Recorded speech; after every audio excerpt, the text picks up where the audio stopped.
কত কিছু চাইলাম, পাইলাম না, হুজুর দিল না আল্লাহ। বলে না আপনার সব দোয়া কবুল, তবে কবুল হওয়ার 3টা সিস্টেম আছে। কয়টা? চান্দুল্লার ভাইয়েরা মনে থাকবে কয়টা? আপনি যত দোয়া করছেন সব কবুল, কারণ আল্লাহর কাছে কিছু চাইলে আল্লাহ ফিরাইয়া দিতে জানে না। আল্লাহ জানেই না কেমনে ফিরাইয়া দিতে হয়।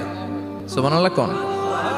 চাওয়া মাত্রই আল্লাহ বলে অ্যাকসেপ্টেড, যা কবুল, দিব দিব না এটা বলতে জানে না, চাওয়া মাত্রই বলে দিব। 3 সিস্টেম। নাম্বার 1, আপনি আল্লাহর কাছে দোয়া করলেন, চাইলেন, আল্লাহ বলে দিব, বলেই তিনি দিয়ে দেন আর আপনি খুশি হয়ে যান, পেয়ে গেলেন।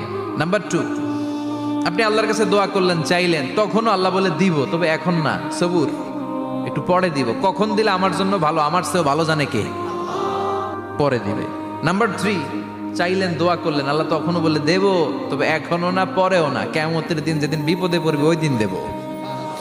যেদিন তোর বাবা তোরে চিনবে না, তোর মা তোরে চিনবে না, বন্ধু বন্ধুরে চিনবে না, পীর সাহেব মুরিদরে চিনবে না।